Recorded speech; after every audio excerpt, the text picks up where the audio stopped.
안녕하십니까 성도 여러분. 2021년 한 해를 마무리하면서 바로 그 마지막 날에 우리가 안식일을 시작하는 이 시간, 우리 하나님의 귀한 말씀으로 함께 은혜를 나누며 한 해 동안 하나님께서 인도하신 놀라우신 섭리들을 우리가 깊이 묵상하는 시간 되길 간절히 소원합니다. 오늘은 특별히 하나님의 말씀 고린도후서 12장 7절에서 10절까지 말씀을 통해서 고통 속에서 느껴지는 감사가 얼마나 큰지, 우리가 고통 속의 감사라고 하는 제목으로 함께 말씀의 은혜를 나누겠습니다. 성경 인물 중에 복음을 위해서 사도 바울만큼 고난을 많이 당한 사람은 없을 것이라 생각이 됩니다. 그는 복음을 전하면서 당한 고난을 고린도 교인들에게 이렇게 증거하고 있습니다. 본문의 말씀 고린도후서 11장 23절에서 27절까지의 말씀을 봉독하겠습니다. 그들이 그리스도의 일꾼이냐? 정신없는 말을 하거니와 나는 더욱 그러하도다.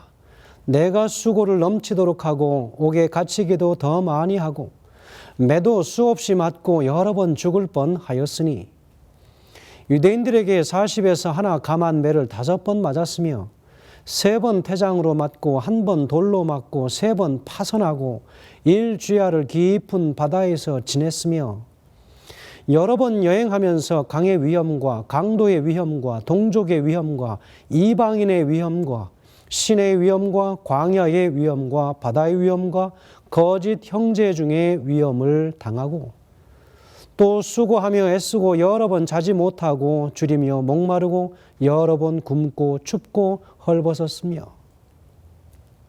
라고 기록합니다.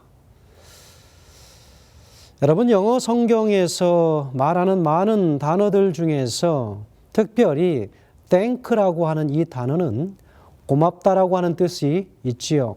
감사하다고 할 때 우리가 많이 씁니다. Thank you라고 말할 때에도 우리가 thank라고 하는 단어를 씁니다.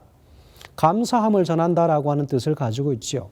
여러분, 이 단어는 thank라고 하는 단어와 그리고 think라고 하는 생각하다라고 하는 단어의 그 어원이 같은 것으로 우리가 볼 수 있습니다.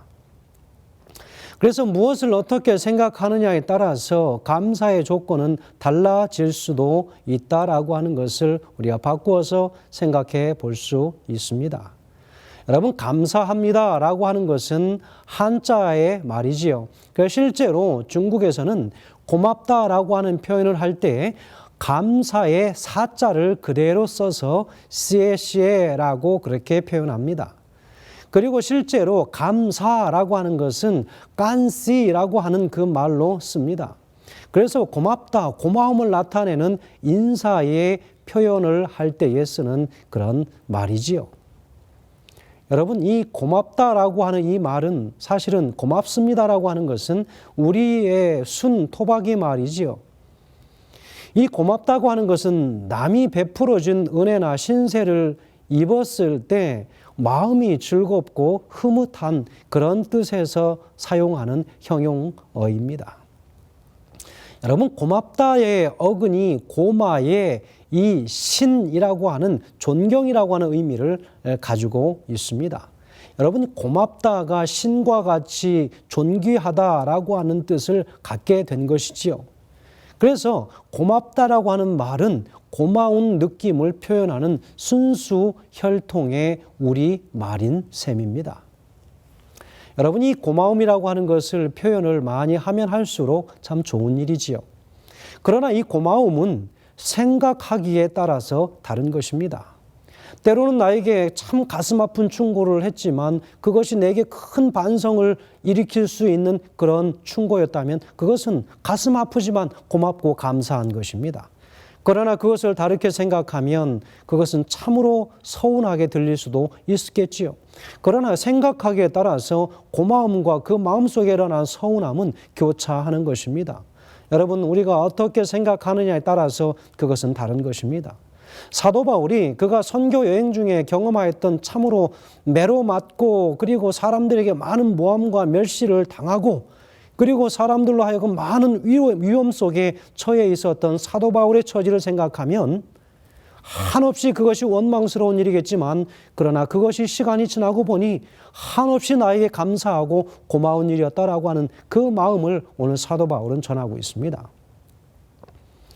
바울은 또한 아시아에서 당한 고난이 너무 혹독하고 감당하기 어려워서 살 소망까지 끊어졌고 마침내 마음의 사형 선고를 받은 것 같은 그런 느낌이었다고 하는 것을 고백하고 있는 것입니다. 그러나 어려운 상황에 어울리지 않게 입을 열 때마다 강조한 것은 바로 감사라고 하는 말이었다는 것입니다. 사도 바울은 자신의 모든 서신에서 범사에 감사할 것을 반복적으로 강조하고 있습니다. 그가 살아온 여러 삶의 정황들을 보면 감사할 것이 하나도 없는데 남에게 해를 끼치지 않았는데 해를 당하고 남을 때리지 않았는데 맞고 그리고 남을 모함하지 않았는데 나를 모함하는 거짓 증언을 많이 듣게 되는 그 놀라운 일들을 경험하지 않습니까? 그럼에도 불구하고 그의 마음속에는 여전히 감사가 넘치고 있었다고 하는 것입니다. 디모데전서 4장 4절에는 이렇게 기록합니다. 하나님의 지으신 모든 것이 선함에 감사함으로 받으면 버릴 것이 없나니라고 이야기하고 있습니다. 여러분 빌립보서 4장 6절에서는요. 아무것도 염려하지 말고 오직 모든 일에 기도와 간구로 너희 구할 것을 감사함으로 하나님께 아뢰라고 이야기하고 있습니다. 사도 바울의 고백 아니겠습니까? 데살로니가전서 5장 17절 18절에서는요. 쉬지 말고 기도하라 범사에 감사하라 이는 그리스도 예수 안에서 너희를 향하신 하나님의 뜻이니라 라고 기록하지 않습니까? 디모데전서 1장 12절에서는요. 나를 능하게 하신 그리스도 예수 우리 주께 내가 감사함은 나를 충성되이 여겨 내게 직분을 맡기심이라 라고 이야기합니다. 우리 주 예수께 감사함은 나를 충성되이 여겨주시는 그 은혜를 인하여 그래서 오늘 내게 직분을 맡겨주신 것을 감사한다라고 고백합니다. 또 우리를 향하여서 이렇게 이야기합니다. 쉬지 말고 감사하며 그랬습니다. 그리고 에베소서 5장 20절에서는 범사에 하나님께 감사하며 그랬습니다. 골로새 3장 15절에서는요. 감사하는 사람이 되라고 이야기하고 있지 않습니까? 오늘 우리에게 사도 바울은 이것을 가지고 충고합니다. 여러분 한 해의 삶을 살 때에 우리가 산 그 모든 뒤안의 시간, 지난 시간들을 우리가 살펴볼 때에 많은 부분에 있어서 서운함이 많이 배어 있고 많은 부분에 있어서 내가 용서를 구할 것보다는 잘못했다라고 하는 사과를 내가 더 많이 받아야 할 존재로 우리가 때로는 착각하기도 합니다. 그러나 여러분 시간을 돌이켜보면 우리가 다른 사람에게 더 많은 상처를 주었고 다른 사람보다 더 많은 것들을 인하여 올바르게 섬기지 못했던 것을 인하여 하나님 앞에 사람 앞에 우리가 사과해야 할 일이 얼마나 많은지 모릅니다. 여러분 그런 것을 볼 때에 우리는 그런 일이 있었음에도 불구하고 오늘 우리가 하나님 앞에 이렇게 존재하며 또 하나님 앞에 예배할 수 있게 된 그 은혜를 인하여 우리는 감사할 수밖에 없는 것입니다. 감옥에 갇혀 있으면서도 감옥 밖에 있는 사람들에게 자신이 가장 불편하고 자신의 모든 자유가 억압당하고 있는 그 순간마저도 자신은 아무것도 없는 가난한 사람이면서 모든 것을 누리고 사는 사람들에게 자신은 육체적인 질병으로 인하여 고통을 당하면서도 건강한 사람들에게 감사하라, 감사하라, 감사하라고 권면하고 있지 않습니까? 얼마나 감사한 일입니까? 사도 바울은 바울의 감사를 한마디로 표현하면 그는 가시감사라고 이야기할 수 있겠습니다. 편지서를 기록한 와이프는 1904년에 기록한 편지서 107페이지에는 이렇게 기록합니다. 바울의 경험에서 용기를 얻으라. 그는 많은 시련을 겪었다. 그는 지칠 줄 모르는 일꾼이었다. 그는 계속 여행을 다녔다. 때로는 비바람, 피할 곳 없는 지역을 지나 때로는 폭풍과 풍랑이 휘몰아치는 바다의 위를 지나 여행하였다. 그에게 지워진 책임은 우리의 책임보다 훨씬 힘든 것이었다. 이는 당시의 여행이라는 것이 지금 우리가 가지고 있는 편의 시설을 하나도 가지고 있지 않던 때였기 때문이다. 그러나 바울은 그가 일을 못하도록 방해하는 것을 아무것도 허락지 않았다 그랬습니다. 그러면서도 그 속에서 늘 그는 감사의 조건을 찾았던 것입니다. 바울이 처했던 형편은 우리보다 나은 것이 하나도 없었습니다. 우리가 누리고 살았던 편의시설이 하나도 없던 것입니다. 자동차가 없던 시대였습니다. 숙박시설이 변변치 않았습니다. 내가 원하는 시간에 편하게 다닐 수 있는 그런 곳이 없습니다. 에어컨 시설이 없습니다. 그리고 난방이 되어 있지 않는 그런 시대였습니다. 그럼에도 불구하고 그는 모든 환경 속에서 하나님 앞에 감사의 조건을 찾는 그의 삶의 태도를 오늘 우리는 보는 것입니다. 고린도후서 12장 7절에서 10절까지는 이렇게 기록합니다. 여러 계시를 받은 것이 지극히 크므로 너무 자구하지 않게 하시려고 내 육체의 가시 곧 사단의 사자를 주셨으니 이는 나를 쳐서 너무 자구하지 않게 하려 하심이니라. 이것이 내게서 떠나기 위하여 내가 3번 주께 간구하였더니 내게 이르시기를 내 은혜가 내게 족하도다.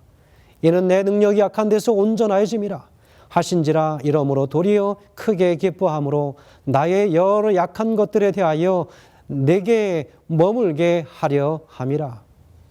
그러므로 내가 그리스도를 위하여 약한 것들과 능욕과 궁핍과 핍박과 곤란을 기뻐하노니 이는 내가 약한 그때에 곧 강함이니라 라고 이야기하고 있습니다.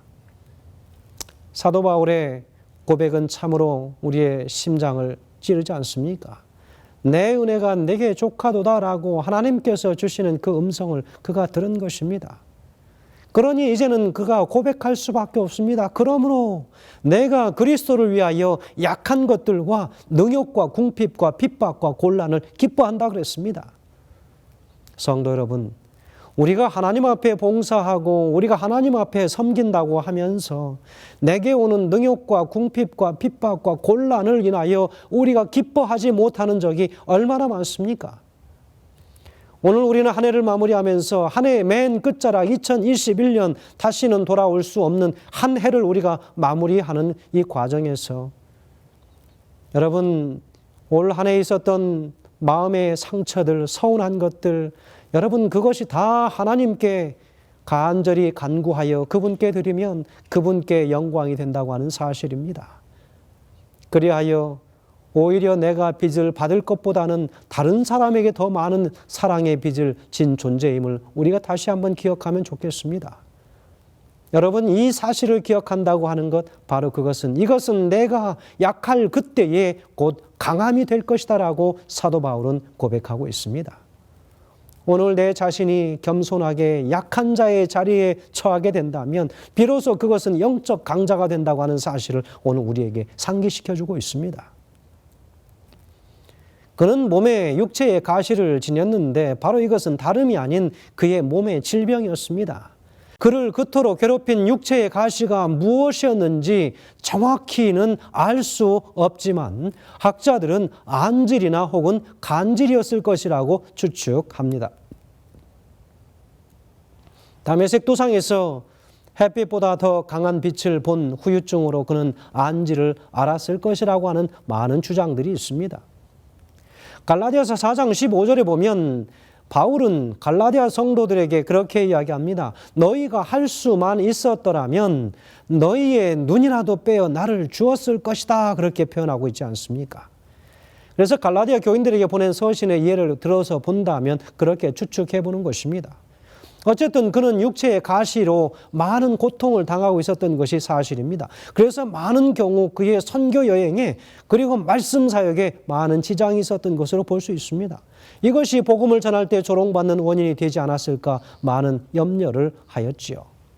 그래서 그는 이 일로 주님께 육체의 가시를 제거해달라고 3번씩이나 간절히 기도했습니다. 어느 목회자가 한 번은 암에 걸렸습니다. 그런 투병 생활 중에 이렇게 하나님 앞에 기도했다고 합니다.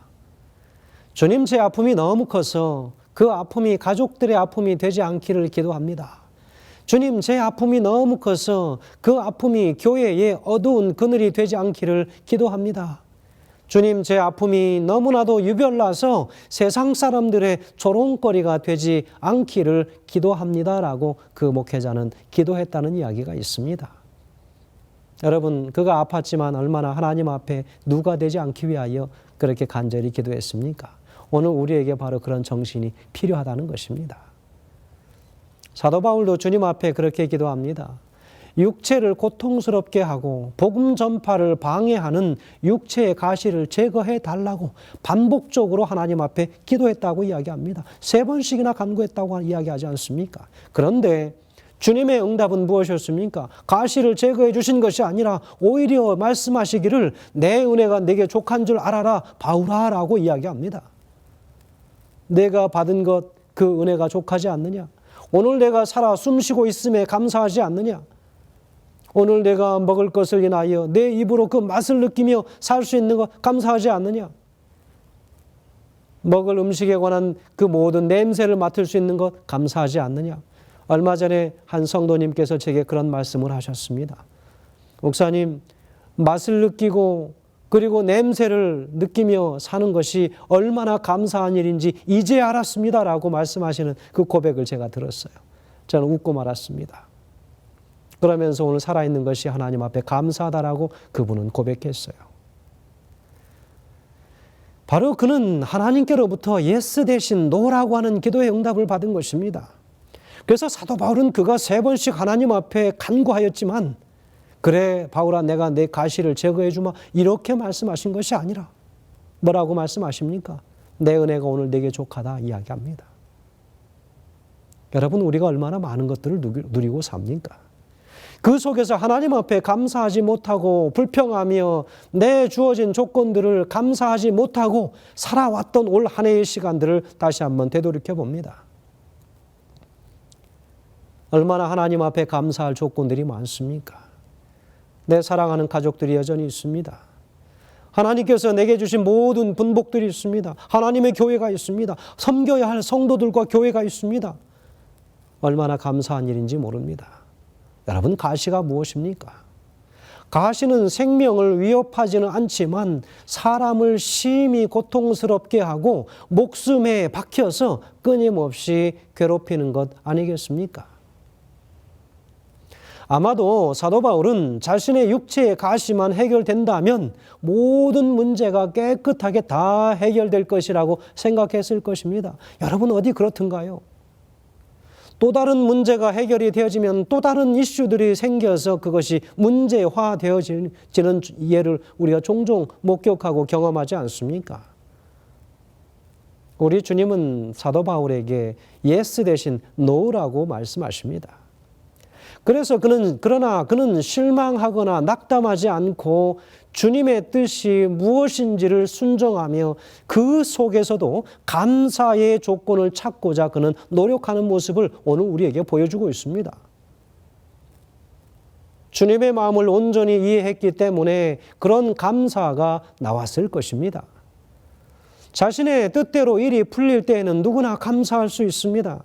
그러나 주님이 내 생각대로 응답해 주시지 않을 때에는 여지없이 우리의 마음과 생각 속에서 된 그 불평과 원망들이 우리 입을 통하여 쏟아져 나오지 않습니까? 감사하는 마음이 쉽게 들지 않습니다. 그렇기 때문에 사도 바울의 감사와 순종의 태도는 오늘 우리 각각의 자신들의 마음을 부끄럽게 만드는 것입니다.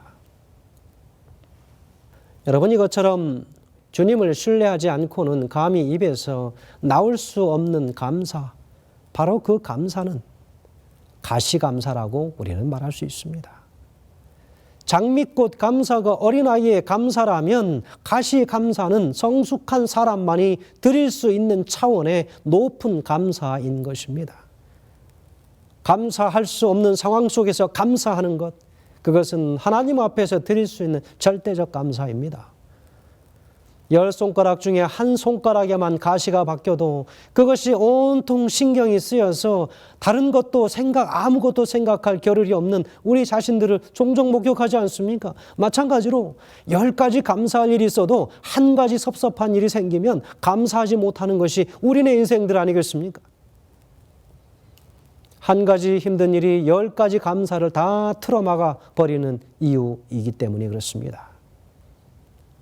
그래서 10가지 장미꽃 감사보다 한 가지 가시 감사가 더 어렵고 귀한 감사임을 오늘 우리는 알아야 합니다.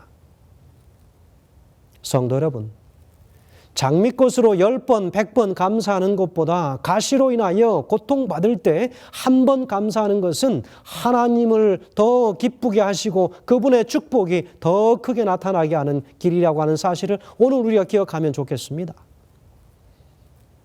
가시감사는 성도의 간증이고 복음의 증거의 능력이기 때문이라고 하는 사실을 오늘 우리는 기억합니다. 사도 바울은 진심으로 자신의 육체의 가시를 주님의 은혜라고 그는 말하고 있습니다. 그렇다면 왜 바울은 육체의 가시를 은혜로 삼을 수 있었을까 하는 것입니다. 저는 이것을 생각해 보면서 몇 가지로 좀 생각을 해봅니다. 첫 번째로, 육체의 가시는 바울을 겸손하게 만들었다고 하는 것입니다. 그는 좋은 가문에서 태어났습니다. 훌륭한 율법학자 가말리엘 문화생이었고 로마 시민권을 가졌습니다. 그래서 그는 누구보다 자랑할 것이 많았습니다. 하지만 가시 때문에 자신을 낮출 수밖에 없었다는 것이죠. 로마 시민권을 자랑하거나 좋은 가문과 율법학자로 인하여 그가 어깨에 힘을 주려고 할 때마다 가시는 그의 육체를 더 깊숙이 찔러 누르는 것입니다. 여러분, 우리에게 육체의 자랑거리가 많습니까? 우리 생각 속에 세상의 많은 것들로 인하여 우리가 자랑할 것이 많습니까? 그럴 때마다 하나님께서 우리에게 그 가시들이 더 우리를 깊숙이 찌름으로 우리를 겸손하게 만드시게 되길 간절히 소원합니다. 가시는 그가 교만하지 못하도록 주님이 주신 선물입니다. 여러분, 가시가 없다면 그는 주님 앞에 나와서 엎드려지지 않았을 것입니다. 결국 가시가 그를 주님 앞에 서도록 한 것이지요.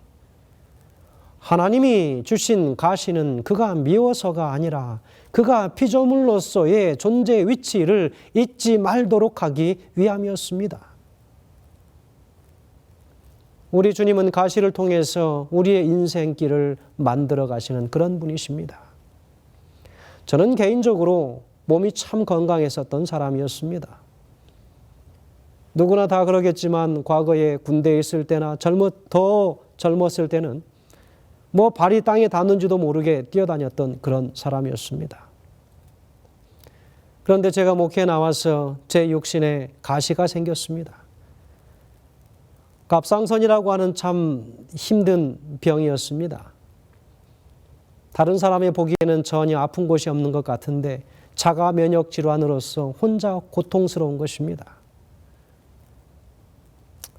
그것을 인하여 하나님 앞에 참 많이 울며 애원하고 탄원했습니다. 그래서 끝내는 하나님께서 제게 답을 주시고 그 병을 낫게 해주셨습니다. 그런데 만약에 하나님께서 내게 그것을 허락지 않았었다면 하나님의 사역 앞에 엎드려져서 살아가지 못했을 것입니다. 저는 제 자아를 너무나도 신뢰했고 그 건강에 대하여 너무나도 큰 자부심이 있었습니다. 세상에 무서울 것이 별로 없었습니다. 육신적으로는 부족할 것이 없다라고 저는 자부하며 살았지요. 그러나 어느 날 제게 그것이 찾아온 것입니다. 저를 아주 낮고 낮은 나락으로 저를 떨어뜨렸습니다. 하나님 앞에 겸손하게 그제서야 무릎 꿇고 기도하기 시작했습니다. 저의 육신의 연약함을 돌봐주시기를 간절히 간구했습니다. 그렇게 기도했을 때 하나님께서는 참으로 오랜 각고의 끝에 그 모든 것들을 해결해 주시는 놀라운 역사를 제가 경험했습니다. 그러니 하나님 앞에 겸손할 수밖에 없지 않겠습니까?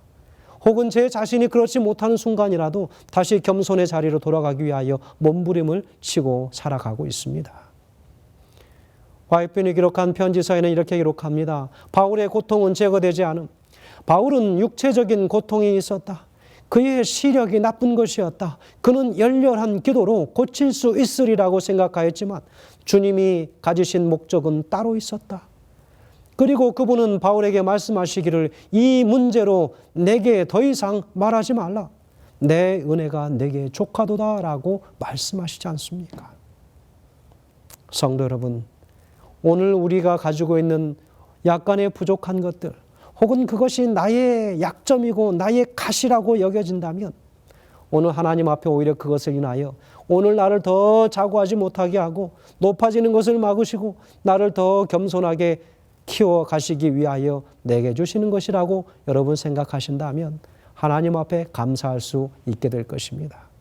여러분, 오늘 우리가 숨을 쉬고 하나님 앞에 살아있음을 인하여 여러분 얼마나 감사하십니까? 두 번째는 바울은 가시를 통해서 더욱 주님을 의지하게 되었습니다. 그는 가시 때문에 엎드려 기도하였고 결국 주님의 뜻을 발견하게 됩니다. 고린도후서 12장 10절에는 이렇게 기록합니다. 그러므로 내가 그리스도를 위하여 약한 것들과 능욕과 궁핍과 핍박과 곤란을 기뻐하노니 이는 내가 약할 그때의 곧 강함이니라 라고 이야기하지 않습니까? 그는 자신이 약한 데서 주님의 능력이 온전히 나타나는 것을 깨달았습니다. 절망과 좌절 속에서 소망이 있고 환난 속에 지혜가 있고 고난이 주님께로 가는 생명의 길이라고 하는 것을 그는 안 것입니다. 그는 이를 깨닫고 더 이상 가시 때문에 불평하지 않고 오히려 하나님 앞에 감사하게 된 것입니다. 세 번째는 가시는 바울을 세상 영광에 집착하지 않도록 했습니다. 사람이 이 땅에 살면서 피해야 할 가장 무서운 것은 세상에 집착하다가 하나님을 잃어버리는 것입니다. 여러분, 그것이 무엇일까요? 돈, 명예, 권력, 쾌락 이런 것들에 집착하다가 결국은 돈의 노예가 되어지고 권력의 노예가 되고 명예의 노예가 되고 쾌락의 노예가 되어서 주님을 잃어버리게 되는 것입니다. 주님을 영원히 떠나버리게 되는 것입니다. 인간이 결코 두 주인을 섬길 수 없음을 우리는 분명히 알고 있기 때문에 성경은 세상의 것을 사랑하지 말라고 경고하고 있습니다. 그러나 바울은 육체의 가시를 통해서 세상의 것들을 배설물로 여길 수 있는 고차원적인 신앙의 모범이 되었습니다. 고통을 주는 육체의 가시, 나를 괴롭히는 가시 같은 모든 우리와의 교우의 관계, 모든 인간적인 관계, 이 모든 것들, 가시는 나를 찌르고 괴롭히는 내 주변의 모든 것들입니다. 내 사랑하는 아내와 내 사랑하는 남편, 그리고 때로는 그 존재가 나의 자식들이 될 수도 있다고 하는 사실입니다. 때로는 내가 사랑하여 기뻐 즐겨 섬기던 바로 그 교회의 교우들이 될 수도 있다는 것입니다. 목사가 될 때도 있습니다. 그러나 가시로 인해서 내가 무릎 꿇고 감사할 수 있다면 그것은 바울의 고백처럼 나를 더욱 성숙한 사람으로 만들어주는 은혜의 선물이 되기 때문입니다. 화이트 부인이 기록한 원고에는 이렇게 기록합니다. 자신의 영혼에 주의를 기울일 시간을 갖지 않는 사람들, 자신들이 하나님의 사랑 안에 있는지 어떤지를 매일 점검해 볼 시간을 내지 않는 사람들, 빛의 통로에다 자신들을 둘 시간을 갖지 않는 사람들은 사단의 암시에 관심을 가질 시간을 낼 것이다. 결국 사단의 계획에 휘말려들고 말 것이다. 사단은 작은 쐐기들을 박아서 자신을 교묘하게 불어넣는다. 이 쐐기들이 마음의 자리를 잡을 때 우리와 하나님 사이를 멀어지게 한다. 사단의 그럴듯한 계략이 이 시대에 하나님의 사업에 도입될 것이다 라고 기록하고 있습니다. 성도 여러분, 우리가 가시감사를 할 수 있는 것은 하나님과의 매일의 교제 속에 우리 자신들을 갖다 두지 않으면 안 된다고 이야기합니다.